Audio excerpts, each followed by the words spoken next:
poder resolver esta inquietud que se ha generado, ¿no?, a raíz de las resoluciones de la Contraloría.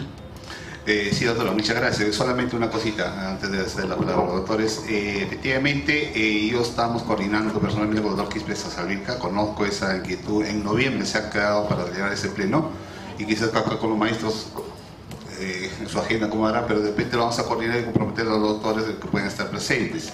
Y justamente la inquietud, el quien hable, era justamente incorporar también los contenciosos de investigación laboral, que somos un poco olvidados en realidad, porque todas las especialidades hacen sus plenos y todo, pero menos nosotros la especialidad.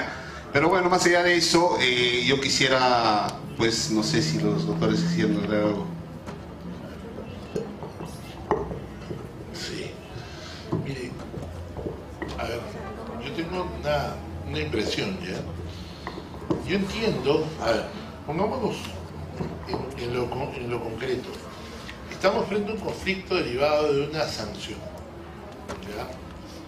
Que es lo primero, digamos. Lo que es importante es ver si la Contraloría, digamos, el conflicto, la pretensión está marcada por el hecho si es que, digamos, la Contraloría sancionó bien o no. Porque el tema de fondo de contrataciones, etcétera, es, digamos, va a ser lo mismo siempre. Igual va a pasar lo mismo, digamos, en un caso de un trabajador, digamos, de un tema totalmente diferente, un trabajador, por ejemplo, que infringió las normas propias de una empresa, por ejemplo. Vendió un secreto tecnológico, no sé, imagínense. Pero lo que es importante acá, el conflicto está en torno a la sanción.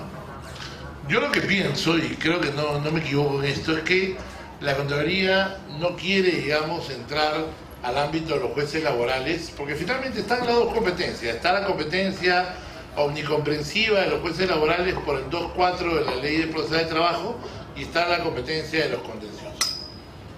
Se sabe honestamente que en un principio la ley de contencioso pretendió que todo vaya al contencioso administrativo, pero luego dijeron no, que la actuación administrativa de trabajo, que ya los jueces laborales vemos contencioso administrativo, etcétera. Entonces le quitaron eso. Cuando sale la nueva ley de procedimientos de trabajo, todo va, lo previsional y lo laboral se va a los contenciosos administrativos laborales. Que honestamente es una cosa que no debería existir. Yo creo que lo más fácil sería hacer un divorcio acuario, es decir, todo lo que es administración pública, los contenciosos administrativos, todo lo que es laboral, digamos, ojo, laboral privado, que vaya a los jueces laborales. O sea, los jueces laborales, honestamente, si me preguntaran a mí, para ser radicales, no debería haber ningún tema administrativo, ¿ya? Pero nuestro régimen, digamos, ha cruzado las dos cosas. Al haberlo cruzado, la cuestión es qué hacemos, porque tienes el 2.4 de la Ley de Procedimientos de Trabajo y otro lado tienes el artículo 4 de la Ley de Contencioso, que mal que bien regula la competencia material. Entonces, mire, a mi criterio, la Contraloría, y sabiendo esa imprecisión, la Contraloría dice, no me lleguen a los laborales, porque este es un tema de contencioso puro. ¿Por qué quiere hacerlo? Póngase a pensar, el juez laboral es un juez tuitivo por excelencia. El derecho laboral es un derecho tuitivo por excelencia, es un juez protector, es un juez que se rige por el principio indubio pro trabajador, ¿no? Indubio pro operario, perdón, y evidentemente tiene un criterio más proteccionista. No me extrañaría que un juez laboral ordene restituciones, ordene, digamos, medidas mucho más importantes que las que podría hacer un juez contencioso viendo simplemente el tema como una sanción, por ejemplo. Me parece a mí que por eso quieren escapar del ámbito laboral. ¿Y cuál es la excusa? Las dos excusas son justamente las que usted ha mencionado, digamos, que es la primera, pero no hay relación entre la Contraloría y el trabajador, o sea, no hay un vínculo laboral. Pregunta, el 2.4, y acá tengo una resolución muy interesante que nos pasó el doctor acá de la sala, de la 9ª sala laboral, el doctor Manzanares Campos, doctora Manzanares Campos, donde dice que, interpretando el 2.4, dice, oye, lo que importa acá no es el vínculo, lo que importa es la pretensión originada en una prestación de servicios de carácter laboral, administrativo de derecho público. Entonces, si consideramos, al margen de, o sea, ya al margen hay que separar los problemas, hay que resolverlos así, digamos, partiendo. Entonces, al margen de discutir la responsabilidad funcional o disciplinaria, lo concreto es algo, la pretensión, digamos, impugnativa de una sanción de la Contraloría parte de la existencia de un conflicto derivado de la prestación de servicios, ¿o no me equivoco? Porque, ojo, ¿qué está pasando? Esta persona la han sancionado por ser funcionario, o sea, concordemos en eso. Y si eres funcionario, ejerces, digamos, prestas un servicio, ¿me dejo entender? Entonces, con ese criterio, yo interpretaría que el competente, sin ningún problema, podría ser el juez laboral. O sea, el competente primario debería ser juez laboral. Y doctor, discúlpeme con todo cariño, pero el tema de la carga no es una justificación. El tema de la carga es un tema, digamos, logístico, interno, pero, como le digo, lo primero es el tema de que hay prestaciones. Y lo segundo es que si el fondo es de contrataciones, si el fondo es de bienes públicos, etcétera, eso es lo de menos.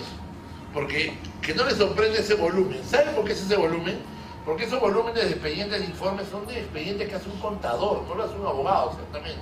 Hace para determinar que se infringió tal norma, y lo que interesa, y ojo que la Contraloría ha adoptado un sistema en el cual ahora los informes, para que vean lo pésimo que se hace, ya no determinan la parte de la responsabilidad al principio del informe, lo ponen al final. Yo he visto un caso de unos funcionarios sancionados por que están en proceso con la Contraloría, donde el análisis de la sanción no está en el primer tomo, está en el tomo 14, en la página 7000 y tantos, ahí recién está la parte, digamos, donde me interesa revisar para controlar. ¿Me dejo entender? Entonces, ¿qué pasa? Eso asusta, porque te mandan todo el expediente a sabiendas que es mentira, que lo van a leer, porque nadie lo lee, ni siquiera ellos mismos lo leen, sino simplemente lo van a hacer para decirte, mira, asústate, entonces es un tema que tú no conoces, entonces que no vaya a que vaya a lo contencioso administrativo puro. Pero eso no es un criterio tampoco, como les digo. Lo importante, el conflicto aquí es ver si la persona, el funcionario, en el ejercicio de su función administrativa, en el ejercicio de su cargo, cometió o no cometió una falta que determine esa sanción. Ese es el conflicto. Lo demás es puro adorno. Lo demás es puro, digamos, puro tema, digamos, que está hecho al profeso para decir, mira, esto es complejo. Tú no lo veas porque tú ves despidos, tú ves remuneraciones, tú ves planillas. Tú no ves eso. Es el mismo criterio para inventarse esa fórmula. ¿Me dejo entender? Ya, perdónenme que yo hablo con franqueza. A mí no me gusta dorar la píldora. Me gusta decir, sí, bueno, podría ser que me parece que... No. Acá las cosas como son. Como son, es que esto es un tema estrictamente que puede verse en lo laboral. ¿Y por qué le decía que podría haber sido contencioso puro? Porque ya, si usted dice, ¿sabes qué? Esto es un tema laboral, yo no me siento apto para verlo, y reduce la competencia, lo cual no debería ser, pero digamos, imagínense que pase eso, ¿a dónde iría? Iría al contencioso normal, pues, porque tendríamos que aplicar el artículo 4, numeral 6, es decir, esto viene de un conflicto de la relación laboral de empleo público, y se acabó. Pero como les digo, a mi criterio, no hay ningún problema para que se vea en lo laboral esto. Como les digo, el hecho que sea, la Contraloría no sea el empleador, no es un criterio, y el hecho que esto verse sobre el fondo de la sanción, verse sobre normas de contrataciones, de bienes, de probidad, de ética, no tiene nada que ver con que lo que finalmente importa es ver si se sancionó adecuadamente o no al trabajador. Y eso lo ven todos los días con las sanciones laborales privadas, solamente que ahora se tiene que aplicar, digamos, los principios administrativos. No sé, doctor, usted seguramente quiere decir algo, pero yo pienso eso. Sí, tengo un conflicto entre lo que la ley permite y lo que quisiera que fuera. ¿De acuerdo? ¿Sí? Vamos a verlo así. Yo reviso la ley procesal del trabajo que han venido comentando los doctores, ¿de acuerdo? Y cuando habla de competencia, de juzgado especializado del trabajo, cuando se modifica la ley orgánica del Poder Judicial, se señala expresamente las pretensiones originadas en prestaciones de servicios de carácter, dice, de naturaleza laboral, administrativa, que para mí no es un tema de laboral sino administrativa, y dice además de derecho público, ¿de acuerdo? Lo cual hace la diferencia con el tema laboral, pero se lo da la competencia al juez especializado de trabajo. Debo reconocerlo, ¿de acuerdo? ¿No? Es decir, le dice todo lo relacionado con el tema de las prestaciones de servicios, ¿de acuerdo? ¿No? Administrativas de derecho público, es como lo leo yo en la parte que conviene resaltar. 2. Decir que no es estrictamente laboral, ¿de acuerdo? Porque el empleador no es el que sanciona, es relativo. Estamos hablando del Estado, ¿de acuerdo? El empleador, y justamente la Constitución dice que sirven a la nación, ¿de acuerdo? El empleador es el Estado, más allá que, si vamos a singularizar, es el Estado de nivel nacional, el ministerio, el organismo público, el organismo de conocimiento autónomo, o es la región, o una entidad de la región, o es la municipalidad, es el Estado. ¿De acuerdo? Es decir, finalmente hay un común denominador que es el Estado. Y por tanto, hay una serie de argumentos en las resoluciones que nos han proporcionado que más bien llegarían a coincidir, si lo tomáramos así, de acuerdo con lo que sostiene Contraloría en ese acuerdo de sala plena que cuestionamos, que trata de distinguir entre la responsabilidad disciplinaria y la responsabilidad funcionarial de la Contraloría. ¿De acuerdo? Es decir, los argumentos que hemos visto es, de un lado dicen, no, estamos hablando de empleadores diferentes. ¿De acuerdo? Es el Estado, finalmente. Y dos, el sujeto es siempre un servidor público. ¿De acuerdo? ¿No? Así que, tres, el hecho de que aquí ya no estamos hablando, lo que comentaba hace un momento, normas meramente, vamos a decir así, de reglamento interno, o temas de horarios de trabajo, o temas de vestimenta, sino estamos hablando de su función. Su función también, el incumplimiento de sus funciones también está siendo sancionado y puede ser sancionado en las infracciones que se prevé en la ley de carrera administrativa, en el Código de Ética Pública, etcétera, etcétera. Es decir, también están siendo sancionados, por tanto, no es puramente un tema de, vamos a decirlo así, diferencia entre lo laboral, entre comillas, y lo administrativo. Es decir, en lo disciplinario también se consideran como infracciones el incumplimiento de sus deberes. Y el cumplimiento de sus deberes son sus deberes funcionales. Y son sus deberes funcionales al aplicar la ley que tiene su cargo, como también sanciona la Contraloría. Por lo tanto, tengo problema, ¿de acuerdo? ¿No? Que en realidad considero, como ha comentado Ramón, es un tema que hemos conversado profesores de Derecho Administrativo, que en realidad los temas que son propios de la carrera administrativa, del empleo público, del servicio civil, es un tema de opción legislativa, debería ser propio del contencioso, porque tienen diferencias sustanciales con el régimen laboral ordinario, con el régimen laboral privado. Pero sin embargo, termino con esto, tal y como está la ley, tal y como está, y vuelvo a revisarlo, no deja mucha opción. Tal y como está la ley, en verdad, pareciera decir todo lo que tiene que ver con servidores públicos, con aquellas, digamos, relaciones con el Estado de carácter administrativo, de derecho público, tienen que ir al juzgado especializado de trabajo. ¿De acuerdo? Lo que yo he comentado es que, en mi opinión, en realidad deberían ir, pero en un tema que está ajeno al marco legal actual, deberían ir al contencioso administrativo por su naturaleza. Sí, deberían ir al contencioso. Sin embargo, tal y como está, creo que deja poco espacio y no comparto aquellos argumentos que se han dicho en su momento en algunas resoluciones, que como no es el mismo empleador, entonces no debe ir al juzgado especializado. ¿No? Es el Estado el empleador. En segundo lugar, que como además no están bajo un contrato de trabajo en lo público, y eso lo ve en general, no es que hay un contrato de trabajo, hay nombramiento. ¿De acuerdo? No hay contrato de trabajo siempre. ¿De acuerdo? Y tres, a diferencia de lo público y lo privado, no es la subordinación lo determinante, sino el ejercicio de funciones públicas por parte del funcionario público. Ahí está lo determinante, más allá de lo que ha dicho la ley del empleo público tomando de laboral, es el tema de la subordinación. Por tanto, así como está el marco legal, lo pienso, lo miro, ¿de acuerdo? Mientras que estamos conversando, y veo pocas formas de poder escaparse, por decirlo así, en mis términos, del artículo 51, cuando habla de competencia de juzgado especializado de trabajo, dice pretensiones originadas en prestaciones de servicios de carácter administrativo, o que queramos decir laboral, de derecho público. Y estas son prestaciones de servicios. Por tanto, espacio tal y como está el marco de la ley es muy poco. ¿De acuerdo? Así como está en la ley, me corrijo lo que pude decir hace un momento, yo creo que debería ir el contencioso porque es tema del contencioso, como todo lo que es propio de la función pública. Sin embargo, tal y como está la ley, deja poco espacio para irse del juzgado contencioso administrativo laboral. Y un último tema muy puntual, para no demorarlo, respecto de la pregunta que formularon hace un momento. En verdad estaba hojeando la ley el reglamento de la ley del servicio civil en clase de sanción del artículo 102, y creo que puedo ahora sí es entender mejor su pregunta.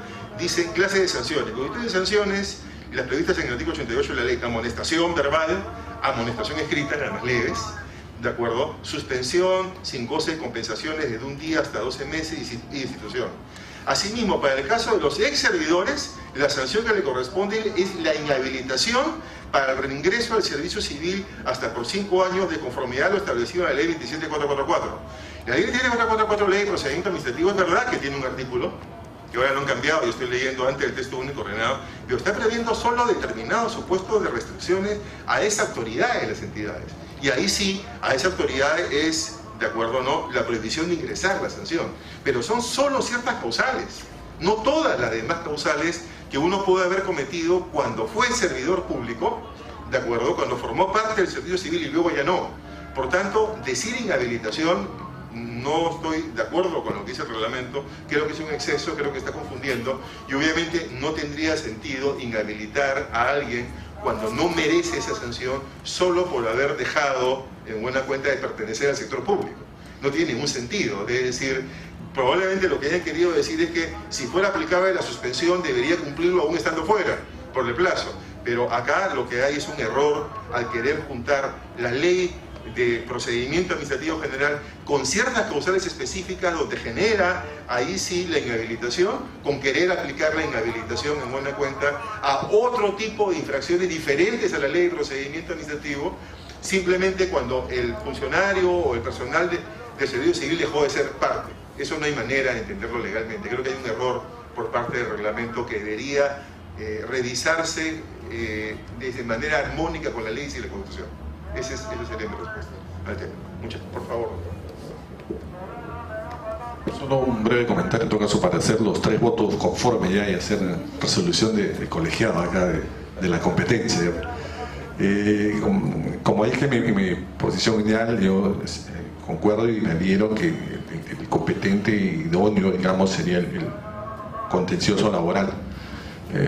Además de los temas ya diseñados o reseñados respecto a la legalidad prevista en nuestra ley procesal, vuelvo a mi premisa inicial, ¿no? La expertise, ¿no?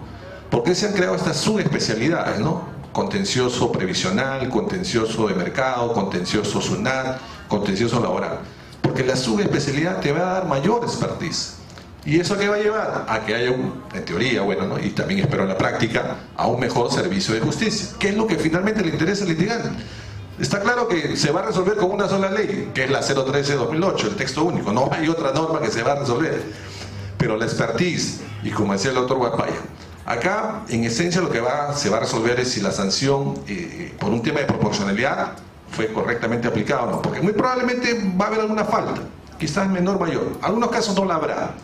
Pero muy bien, determinada la eventual incumplimiento funcional, la sanción que sea impuesta es proporcional a la falta cometida, ese desarrollo, digamos, técnico, ¿quién lo tiene en estos momentos en mejor forma? No es el juez laboral, que ya lo viene conociendo desde el año 2009, en que empezó a adicionarse, digamos, al juez laboral los procesos contenciosos derivados de temas laborales. O sea, ya tenemos 9 años, digamos, en esta expertise. Algo creo habremos aprendido, ¿no? Algo habremos desarrollado. Y creo que es mejor que todo ese desarrollo, todo ese know-how que ya se tiene, pues se traslade ahora en un problema que es serio, como lo señalan acá los colegas, ¿no? Inhabilitaciones, sanciones de 3, 4 años sin inhabilitaciones, es una medida fuerte. Si ya el despido de por sí es una medida drástica, inhabilitarte por 4 años para trabajar en el Estado es una sanción muchísimo más drástica, que amerita un mayor control, y creo que más idóneo sería el juez laboral dentro del proceso contencioso. Gracias.